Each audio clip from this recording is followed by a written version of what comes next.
Okay. So, to be continue tayo kasi sinabihan ako ng security na please lower your voice, please, ganyan-ganyan. Kasi nadidinig daw, malakas ba raw ang boses ko, ganyan-ganyan. So, ayun, di pumunta na kami sa Hong Kong, ganyan-ganyan, namaga yung kamay ng asawa ko, nilalagnat siya. And then sabi ko, B, isasabay ko na yung pagpunta namin ng Kowloon, sa gamot mo, ganyan-ganyan, punta na rin ako pharmacy, ganyan-ganyan, sinabi ko sa kanya.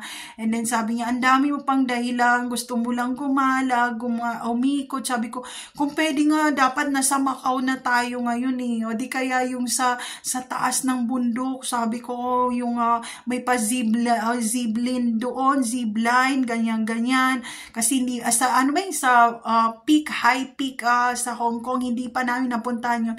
Sabi niya, B, nilalagnat ako and ang dami mo pa palang gustong puntahan, ganyan. Sabi ko, gusto ko punta Macau, yung high peak na mountain na yon, tapos may para pang mga dito na mga temple, ganyan-ganyan. Sabi niya, B, ang dami mong gustong puntahan. Sabi niya, sige, pumunta na kayo ng Kowloon, saka na lang yung kasi binudget natin pagpunta dito, tapos punta ka pa doon, tatawid pa yun, diba? Sabi niya sa akin. Sabi ko, tatawid pa, ganyan-ganyan. Sabi niya,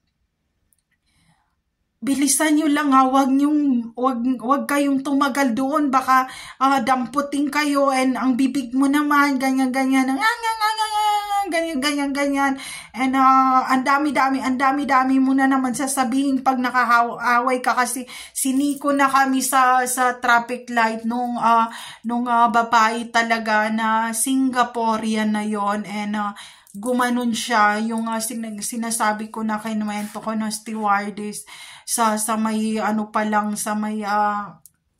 sa may traffic light pa lang, and nakatingin sa akin ng asawa ko, and this is the very strange happening talaga, because my husband right now doesn't know how's that ladies, ganyan-ganyan.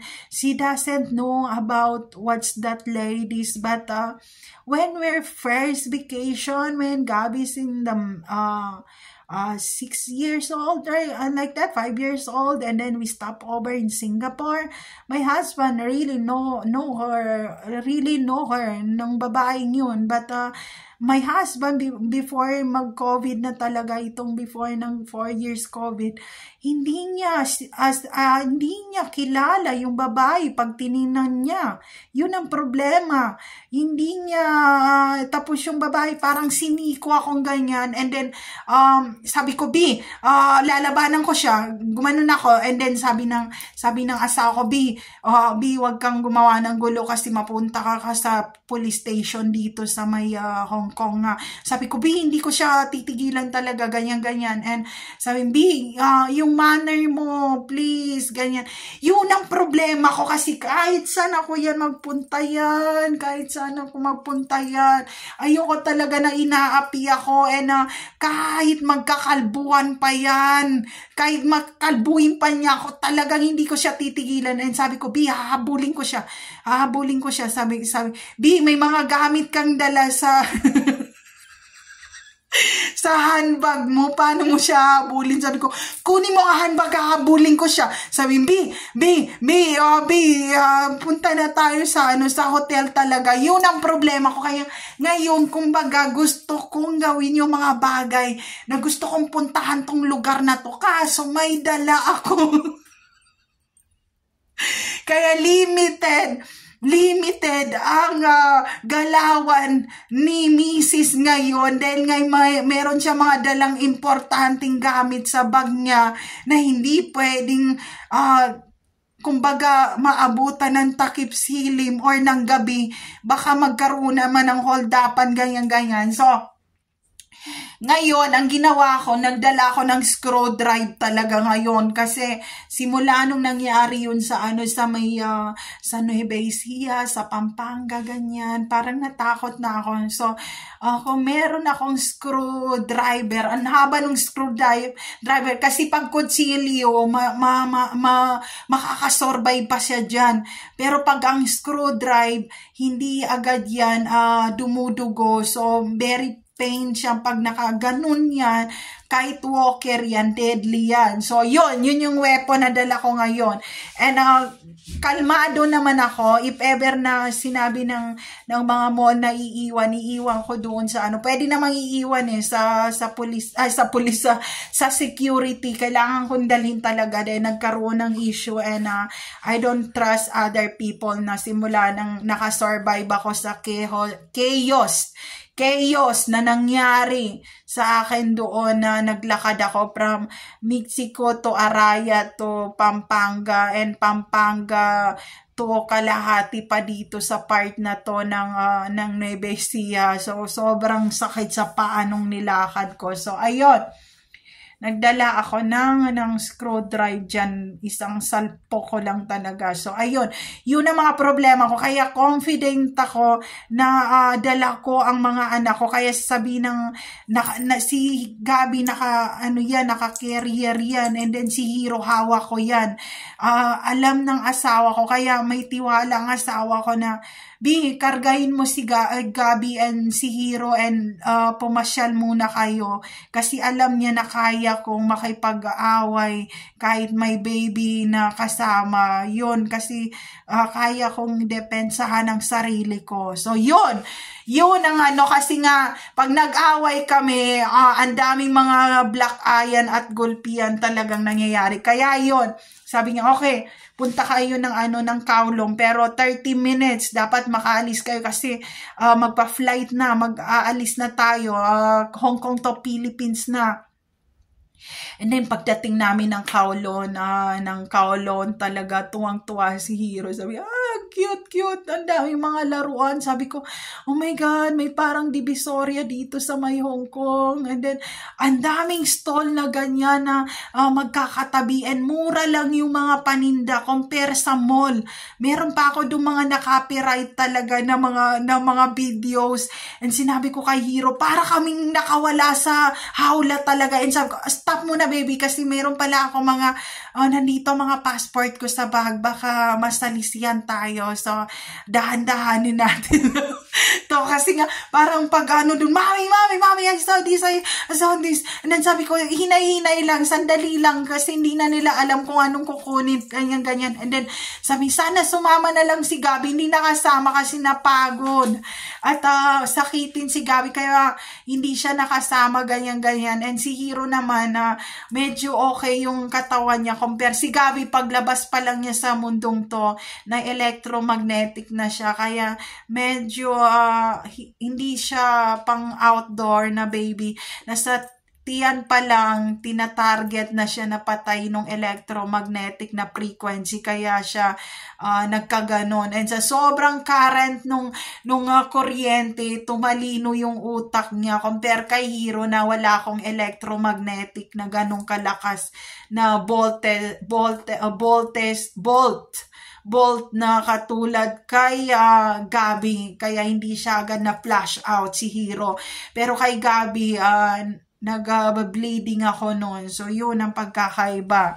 Kaya hindi siya, kaya sabi ng asawa ko, dito na lang muna yan kasi nga baka kargahin nyo pa yan, and hindi rin namin kaya kargahin. Simula nung 5 years old siya, sabi ko, kaya mo kargahin ni Hiro? Sabi, hindi, ang liit na katawan, tapos kakargahin ko to. Sabi ko, hindi ko rin kaya kargahin, kaya hinahawakan namin sa kamay na, Gabi, maglakad ka, bilisan mo. Sabi nga, ang sakit ng ganito ko, So, ayun, kung naalala nyo yung Koke na teleserye, mukha na siyang Koke sa bigat talaga ng ganyan. Survivor, ano kasi siya, survivor baby pito si Gabi, kaya sakitin talaga siya, sakitin yon. So kami lang ni Hiro. Then pagdating namin ng Kowloon talaga, ng Hong Kong, ganyan. Ang daming mga shop, sabi ko, Hiro, hindi natin alam kung anong uunahin natin. Sabi niya, Mommy, oh my God, just look the shop and I'm okay. I don't wanna buy anything. Pareho talaga sa ugali ko yung mga anak ko. And then, naglibot kami ng ganun. Sabi ko, Hiro, sandali, bibidyoan ko lahat to hanggang nagkaubusan na sa videoan ng ting-ting, na low battery na ako. Lahat talaga pinuntahan namin. Meron doon isang matanda na nasa shop. And, parang biniro namin ni Hiro. Sabi ko, Hiro, ang gawin mo, i-discount natin kung papayag siya. And then, nung time na yun, sabi ko, ito na lang, magkano to? Sabi niya, nagsimula sa 100 pesos. Sabi natin 100 pesos dito sa Pilipinas, sa pera nila doon. And then, sabi niya, 100 pesos. Sabi ko, wala nang tawad. Sabi niya, 70 pesos. Ganyan. Tapos sabi ko, yung pinaka-last na price, sabi niya, 40 pesos. Yung yung pinaka-mababa. Yung pinakamababa pa sa 40 pesos. Sabi niya, 30 pesos. Sabi ko, Hiro, saan natin ilalagay yung itong stop toy na ganito kalaki na Doraemon? Tawa ng tawa si Hiro. Sabi niya, Mama, the airport accept those flash toy. It's so big. Ganyan siya. Sabi ko, ang laki nga. Ang laki nung Doraemon. Paano gagawin natin? Paano natin itong maipuslit? Ang problema kasi, hindi pwedeng hand carry yung ganong kalaking stop toy sa airport kasi nga dapat bibilian mo pa siya ng big luggage para doon sa luggage mo siya ipasok, and hindi pwedeng i-hand carry kasi nasa baggage siya ilalagay. So ayun, sabi ni Hiro, so pag binili natin to, kailangan natin bumili ng maleta para ipabagahin na siya sa baggage area na tong stop toy na to. Sabi ni Hiro, so marami na tayong dalang mga maleta, tas dadagdagan pa to, ganon. Di ang nangyari, sabi ko, 10 pesos, binigay niya. Sabi ko, Hiro, paano tayo makaalis dito sa tindahan? Nag-uusap kami, ang tawa kami ng tawa. Sabi ni Hiro, oh Mama, maybe she give us a free flash toy. Kasi bumaba ang discount, and sabi niya, nagmamandarin siya, and minamandarin niya kami ng ganyan. Sabi ko, Hiro, si talks Mandarin. No, just English. We're Filipino. I'm from Philippines. Okay, Philippines. Ganyan. Sabi ko, Hiro, you said no baggage for... Sabi ko, we flight right now and we need luggage for the big flash toy. Sabi, kumbaga walang problema. Bili kayo maleta, tapos kunin niyo yung sabi ko, oh my God, bibigay niya talaga yung malaking Doraemon na yun. And then tawa ng tawa si Hiro. Sabi ni Hiro, gustong sabi ni Hiro, napasubo ka, Mami, kasi mukhang ililibre na tayo nito ng stop toy na to. And then sabi ko, we visit Hong Kong next time. This is we flight now just 30 minutes from now. And then okay.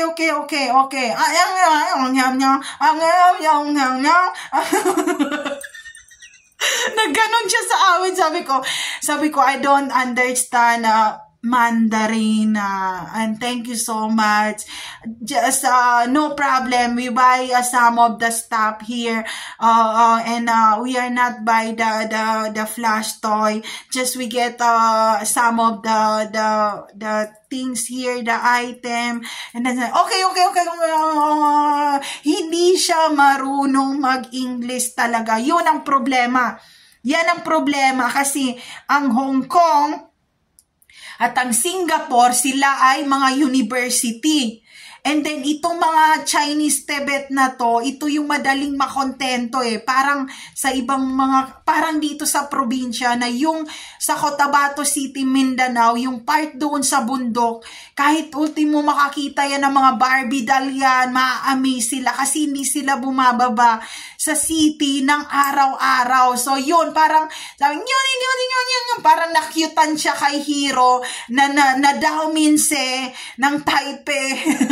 So, yun, sabi ko, Hiro, labas ka muna, Hiro, kasi mukhang gusto ka nung i-hi and hello nung matanda. And kung aswang siya, hindi, parang sabi niya, parang, kamukha kang apo ko, ganyan. So, sabi ko, wag nang panggigilang kasi gwapong-gwapo na naman, ganyan. So, ayun, bang nakita nyo talagang Hong Kong boys? Oh my God, I don't understand. Pag ginanyan ko ang asawa ko yung Tokyo, ganyan na music, and then, bigla akong sasabihin na, oh my God, I don't understand. Tapos, just in the room. And then, sasabihin ng asawa ko na, ang arty ng bigkas si Molly big. Sabi ko, oh my God, I don't understand. And then sabi niya, B, pagdating sa bahay, ito Tokyo natin ng kwarto.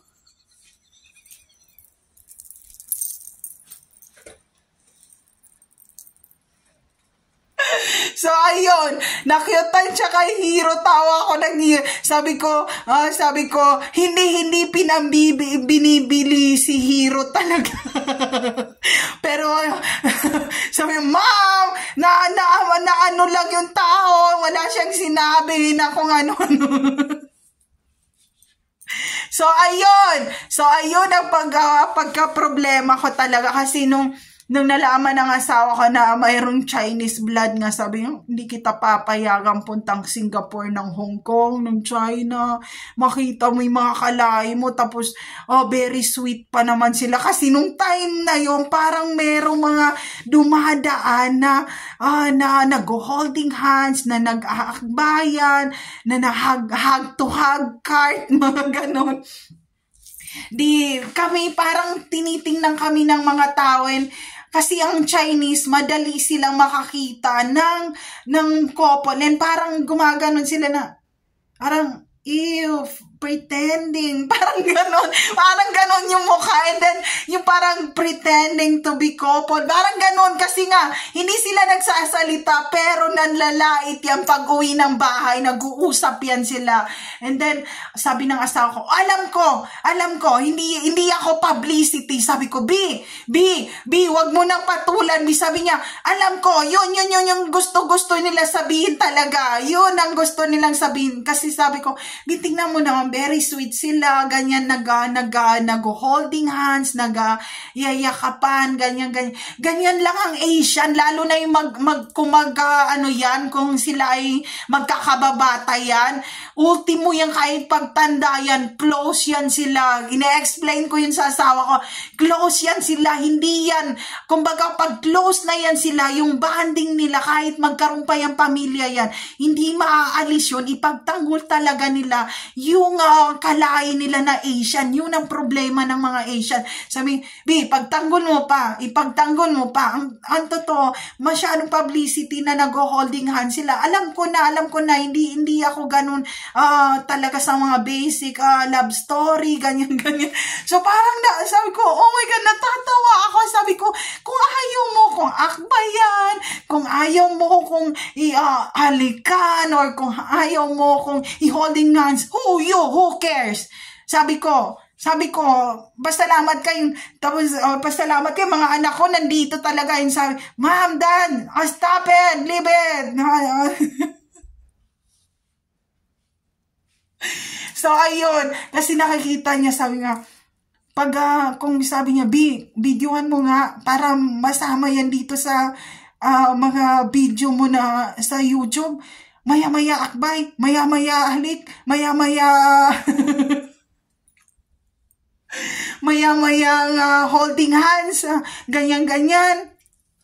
Sabi ko, ganyan din ang mga Chinese talaga. Mga Tokyo, I don't understand. Ganyan-ganyan naman ako. Sabi nga, okay, mag-flight na, ganyan-ganyan. Tapos malulungkot naman ako pag nasa airport. Nakagano na ako sa airport. Sabi ko, B, ito na ang passport. Sabi, anong problema mo? Sabi ko, dito na ako sa Hong Kong. Umuwi na kayo ng mga bata. Sabi, nasiraan ka ba ng ulo? Wala pa tayong bahay sa Pilipinas. Ganyan. Sabi ko, B, hometown ko talaga tong Hong Kong na to. Pero sabi, hindi mo na hometown kasi sobrang pango ng ilong mo compare sa pointed ng ilong ng mga Chinese dito sa Hong Kong. Sabi ko, pag naging famous ako ng 1 million subscriber sa YouTube talaga, magpapagawa ako ng nose line. Nose line lang ang pagitan, pero ang poki ko, ano pa to, buong buo pa to ang tinggel, ganyan. So, ganun kami mag-awayan. Si Hiro, si Gabi, lumalaki ang mata na, oh my God, Mama fighting again and there's a censored mouth. So, ayun, there is no safe place to all targeted individual out there. Take care always, everyone. Hindi talaga kami match point ng asawa ko ever since yan. Lalo pa nung kinasal kami, pagdating sa bahay, ang daming gulpian yun. Sabi ko, ganyan-ganyan. Pero sabi ni Mama, ganyan talagang mga Chinese or Asian. Sa una, mag-aaway yan. Pero pag ano nyo na yung isa't isa, pag tumagal kayo, ma-adapt nyo na rin yan hanggang ayaw nyo na maghiwalay. And sinabi naman ng ibang mga kamag-anak nila, ganito, pag tungtong nyo ng 6 years, maghiwalay na kayo.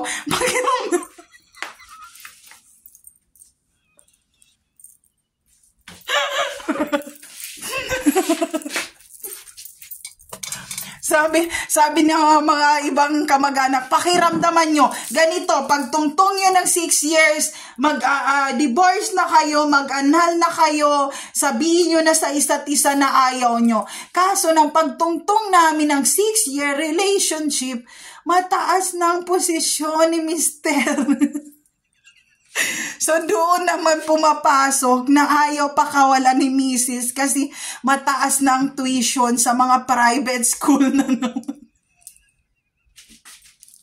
So, ayun, kung saan man siya ngayon, mag-ingat-ingat na kayo Mag-ingat-ingat na kayong lahat sa bibig ko from Luzon, Visayas, Mindanao, and international. So, ayun lang, there's no safe place to all targeted individual out there. Take care always, everyone.